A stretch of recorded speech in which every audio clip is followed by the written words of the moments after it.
Marjorie has found herself returning to the ruined shrine over and over again.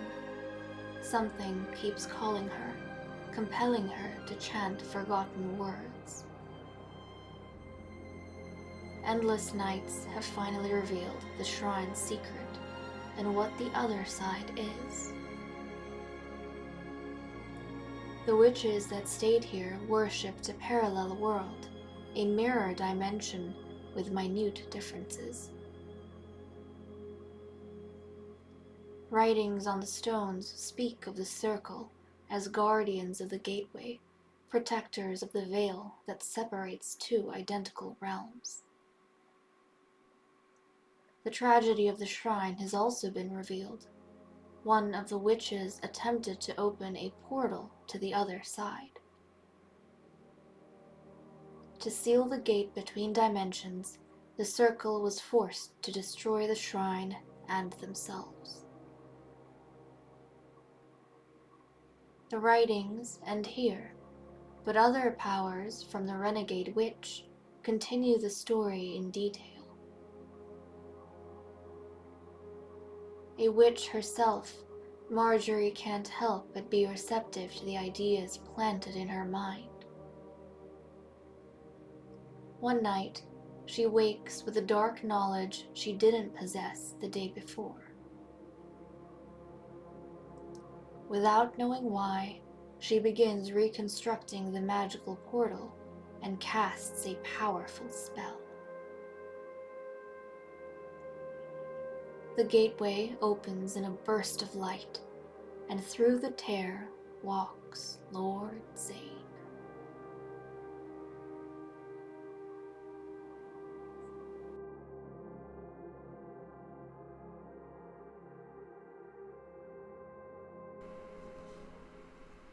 Hello everyone, this is Fantasy-esque and welcome back to The Sims 3 Fairy Amazon Royal Saga, not with the Verdington Fae Court, but with Lord Zane and Marjorie. Before we begin, I want to say a very special welcome to my channel members. Thank you so much for your support. I appreciate it immensely. We are picking up with Lord Zane, guys. He's back. He is back in the picture, which is quite exciting. For myself, and I'm sure for a whole bunch of you guys out there. But let's just take a moment to walk through what has happened, and kind of figure out what exactly Marjorie has done, whether or not she intended for this to happen. So, as you guys know, this site over here where we had our stones, ancient stones, the ruins, Marjorie discovered, and then she kind of started dabbling a little bit in its history, and she brought Raven here a few times, and both of them kind of felt it was an ominous place. There was something strange about the land here. Now, after learning the old tongue of, spending lots of time in the Dragon Valley's library, Marjorie came here with Raven one day, and then she started muttering a whole bunch of things, trying to read the stones, and inadvertently, she transformed herself into a witch. There was some dormant magic lying around here, and then she kind of just cast a spell on herself without knowing it because she was babbling things that she wasn't understanding entirely, only bits and pieces. Ever since becoming a witch, which only Raven knows so far, she has been feeling like really weird. She keeps getting compelled to return to this site because, there's something she hasn't discovered, there's something more to do. And she kind of had the secrets of whatever happened here unravel as her visits increased. So she managed to read enough of the writing on these stones to uncover that this shrine wasn't dedicated to any sort of deity. The witches that used to live on this island, the witches that used to live on this island long time ago, they actually worshipped a concept. They worshipped the concept of balance, specifically between this world and a parallel world of Dragon Valley. And Marjorie, kind of was a bit mind blown by that, but she was taking it, and now all of this has been happening behind Raven's back, so Raven doesn't know any of this. She doesn't know that Marjorie's been coming back after becoming a witch, right? And one day, she went to sleep, so she decided, because she was so fascinated by these stones, and she had to keep making trips back here, she just took up residence in Hugh's old home over here, which has been empty since he died. So she's taken up residence here, and one night she was sleeping, actually just the night that has passed, she was sleeping, she woke up, and then it was like there was an idea in her head, there was a plan of something that she was going to do, and she had no idea why she was wanting to do this, or how this knowledge came into her mind. She just suddenly possessed this dark knowledge, and she came here, and no doubt it was the effect of this magic that was taking a toll on her long term, especially because she was living now in such close proximity to the ruins. She came here, she cast a spell, she opened up the portal to the parallel world through which Lord Zane has walked through.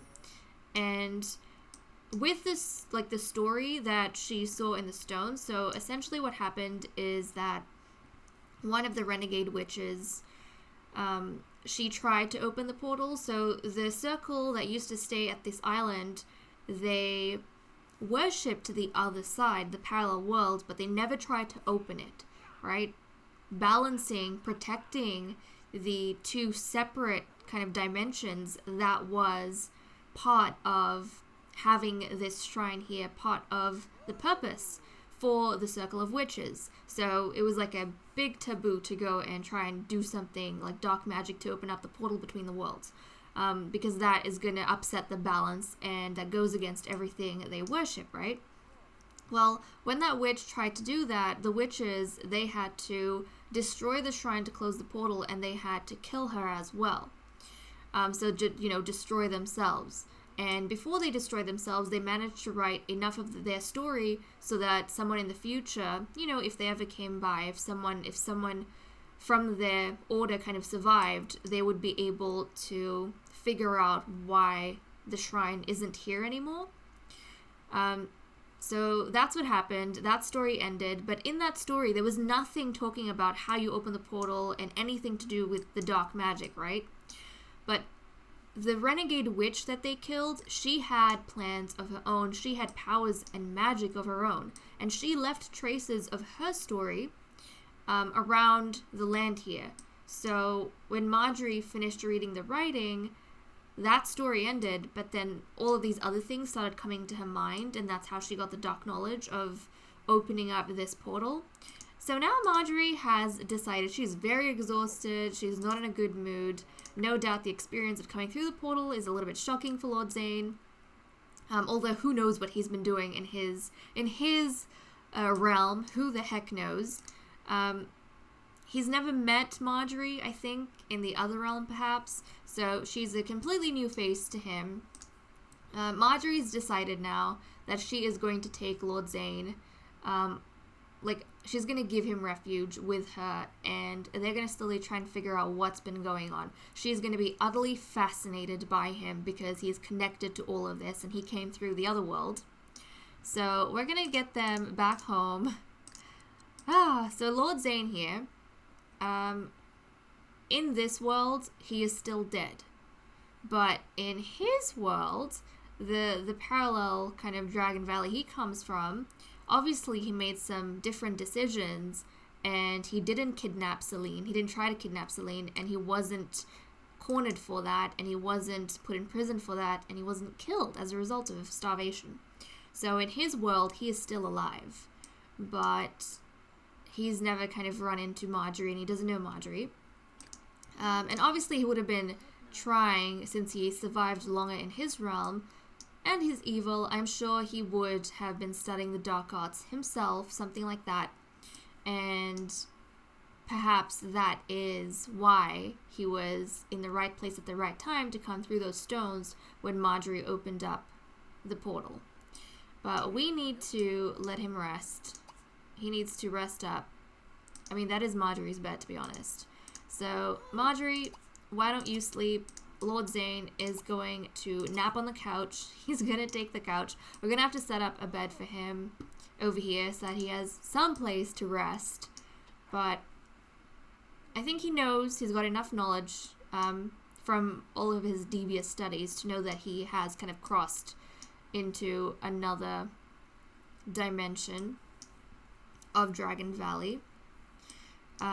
So he's got that going on, but obviously he's going to want to keep on the down low, and he's going to want to try and figure out what exactly is different in this world. Because what we know might not necessarily be what he's used to, where he comes from. Things are probably slightly different. So he wants to make sure that he understands what happens, like what's going on with Lord Zane, the original Lord Zane from this world. That's slightly confusing, but the Dragon Valley that we know, Lord Zane number 2 is trying to figure out what exactly happened to him here or where he is, because I think this Lord Zane is going to be happy to kill his other self to be able to, get a place in this world.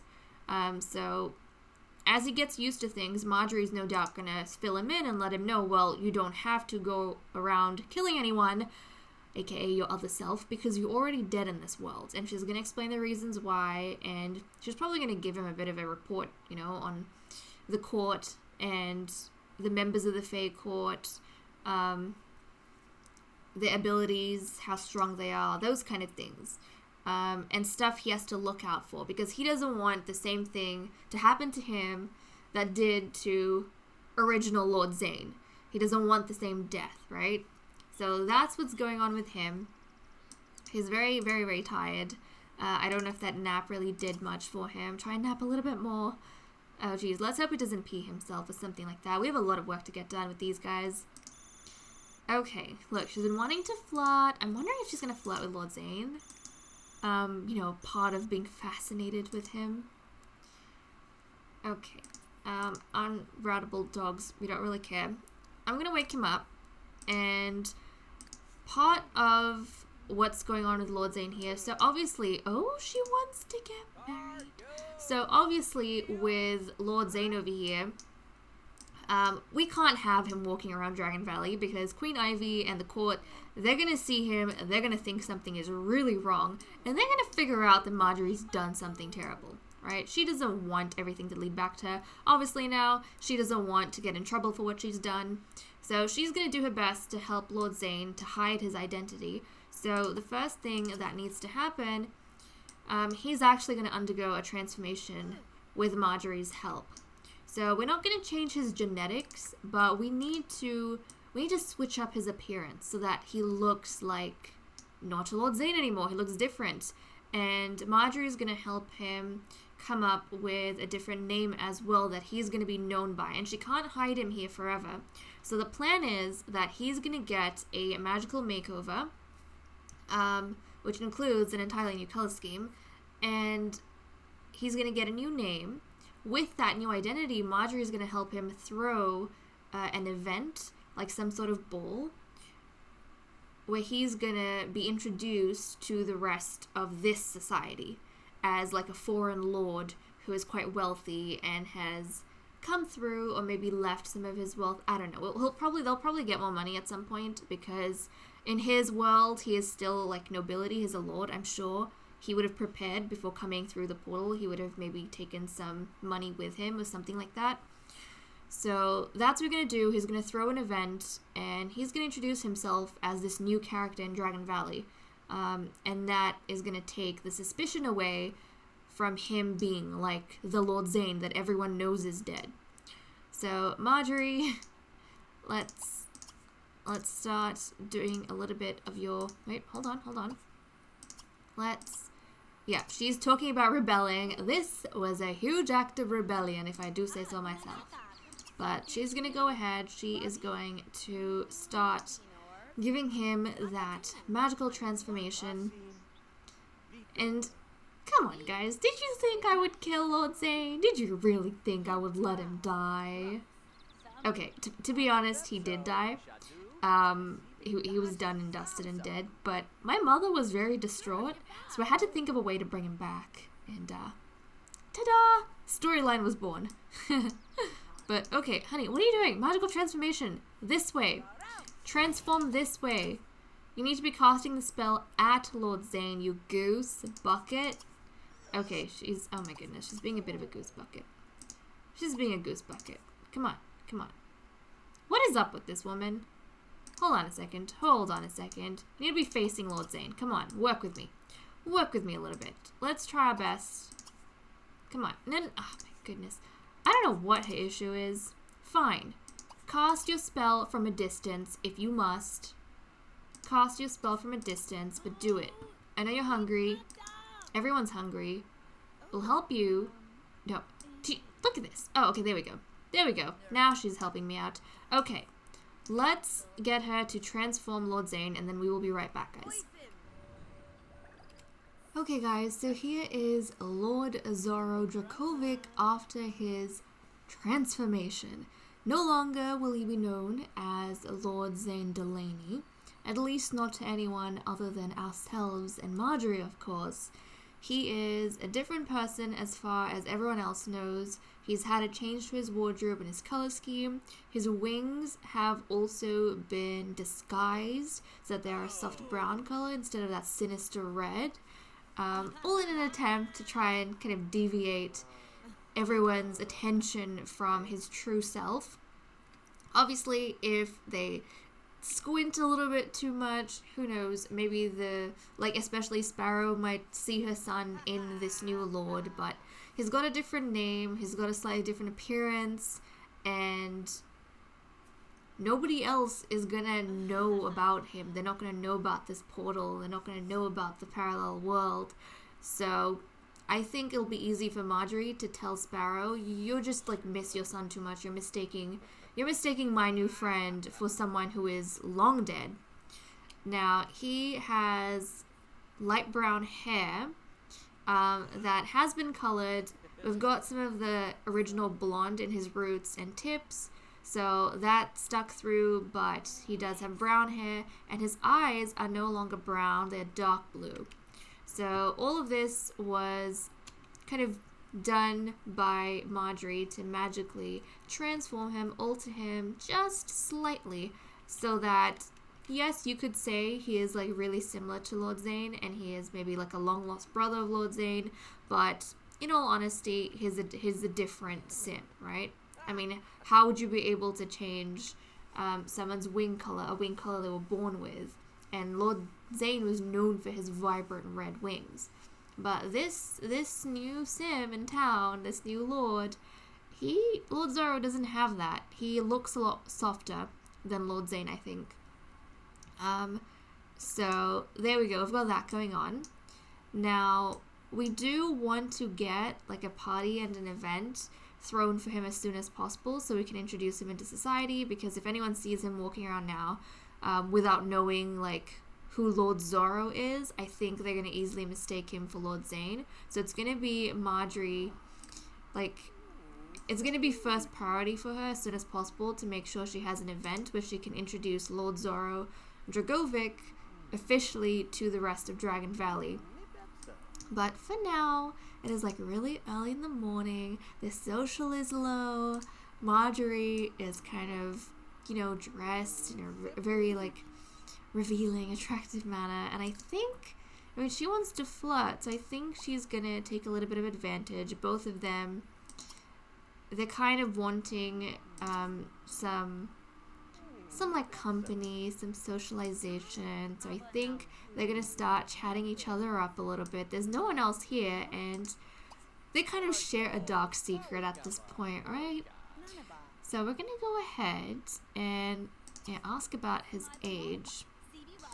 We're gonna compliment his cooking. I did not know he could cook. Apparently he can. I'm gonna chat with him. We're going to consider his attractiveness, of course. So he is younger than Marjorie.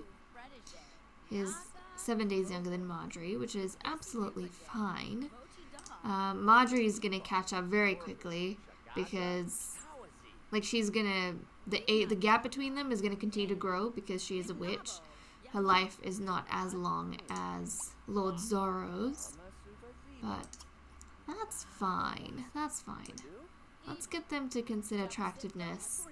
I mean, who knows? They might not be attracted to each other in the normal circumstance, but right now they are in a very odd situation. So I think being in that situation is going to help them do things they might not normally do. So let's do a bit of gossiping. See, they're not like attracted to each other, and normally they wouldn't be, but I feel as though the situation they're in is gonna kind of help them find themselves in a very odd kind of position with each other. Okay, Disbani house, tell a dramatic story. This is also going to be part of her updating him on what's been going on in this world, everything that's happened here, and her relationship with Raven, and what she knows about the original Lord Zane, because I don't think she would have been exposed to him. So it's kind of what's going on here. And let's see, they're gonna keep trying. She's not gonna cast charm on him or anything like that. Do you want to share a secret? Why not? Let's share a secret. And let's see, we could tell another story. And then I think we'll start throwing in some of like the flirts. And then she's gonna compliment his personality and his appearance. I mean, it is very early in the day. At this point, she can't really go to Raven. I mean, she could. She could leave Lord Zoro here and, you know, check back on Raven. But I think she would be a little bit paranoid given what she's done. Like on the... Yeah, Laddie's getting on my nerves. I think she would be a little bit nervous about what she's done for like a day or two. And paranoid that she's going to give away her secret. So I think she's going to kind of draw back from society a little bit and just focus in on Lord Zoro, which is how their relationship is going to start forming. Okay, we'll do a pickup line. Now, is he flirty? I think he's a flirty sim as well. He is flirty. They're both flirty. So that's kind of perfect for them. You know, we've got a scenario, an interesting situation. They're both feeling flirty. So they're gonna get into it. Now I wonder how he's gonna take a heat of the moment kiss from her. Or actually, maybe he's the one who's gonna do it. Okay. Yeah, I think he's the one who's going to do a heat of the moment kiss. There we go. Because we know, Lord Zane, this is Lord Zane. Oh no, she did not like that. Oh no. Okay, hold on. Oh goodness. Oh goodness. He's gonna apologize. It goes against everything he's about. He's gonna apologize though. He did this to Celine, right? I remember how he did this to Celine before. But okay, he's gonna try and chat her up. And I think she's gonna take charge again. Because she did kind of initiate all of this. So maybe, oh geez. Maybe she's not ready for him to kind of dive ahead and do things just yet. But I think she'll be fine if she's the one who's initiating stuff. Okay, let's enthuse about magic a little bit more. We'll sprinkle some magic in between everything else. Ah, jeez. I don't want to see the books. Okay, there we go. Being sociable. Let's gossip a little bit more. We're still exchanging information, remember? Okay. And then let's see. Are they sociable enough? Let's go back into flirting and see if that's gonna help a little bit. Compliment personality, appearance. We'll let her take charge this time around and see how that goes. Let's see. Flirtatious joke. And then she is gonna do a heat of the moment kiss. I mean, when he did it, the females aren't too fond of it, right? But they're in a very twisted kind of relationship. Look, she's talking about... She's probably, I don't know. But she's not in a relationship with Raven. And how's he gonna take this? Nope. They have a very, very rough time at it. But you know what? They wanted each other's company. So, who knows? They might kind of be romantically involved. They might not be. but they definitely, like, they're frustrated. There's no one else to go to except each other at this point. So they are going to be, they're going to be befriending each other. They're going to be overstepping boundaries. They're going to be making mistakes. But really, the mistakes aren't going to drive them away from each other because they have no one else to go to except, like, come right back here and start back from square one and see if anything comes of it. So I don't know what type of partnership this is going to be. It's definitely going to be an interesting one. But I think I'll keep this episode quite short, guys. I am not going to go ahead and throw the event in this episode. We'll work on that some other time, but that is what's going on with Lord Zoro Dragovic and Marjorie O'Hara. But okay, guys, thank you so much for watching. I hope you all enjoyed, and I'll see you all in the next episode. Bye-bye.